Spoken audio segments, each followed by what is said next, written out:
नमस्ते भारत, मैं हूं राहुल। इलेक्टोरल बॉन्ड्स को लेकर लोगों के बीच में बहुत कंफ्यूजन है और मिस इन्फॉर्मेशन है। In this short video, let us discuss electoral bonds. Electoral bonds were a concept introduced in India to reform political funding. Let's look at their advantages, disadvantages, and tax implication on donor and the recipient. Electoral bonds एक प्रकार के financial instrument है जो राजनीतिक दलों को transparent तरीके से पैसा डोनेट करने में मदद करते हैं। These bonds can be purchased at specific branches of authorized banks and has to be redeemed within 15 days by the receiving political party. फायदा इलेक्टोरल बॉन्ड्स का ये है कि ये पॉलिटिकल फंडिंग में ट्रांसपेरेंसी लाने का प्रयास करता है, क्योंकि ये डोनेशंस को बैंकिंग सिस्टम के माध्यम से चैनलाइज करते हैं। इससे कैश का इस्तेमाल राजनीतिक फंडिंग में कम होता है और ये प्रोसेस ट्रेसेबल और अकाउंटेबल बनता है।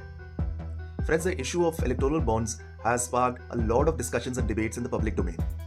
पॉलिटिकल फंडिंग की ट्रांसपेरेंसी और अकाउंटेबिलिटी पे सवाल उठते थे, क्योंकि डोनर की पहचान पब्लिश ही नहीं होती थी। Now let's talk about the tax implication of electoral bonds. For donors, any contribution made through donation to a political party is exempted from income tax. And the receiving political party are also not supposed to pay any taxes on the amount received by them. In conclusion, electoral bonds represent an attempt to reform political funding in India, but they also raise important questions on transparency and accountability. The ongoing debate surrounding the electoral bonds highlight the complexities of political finance in the country.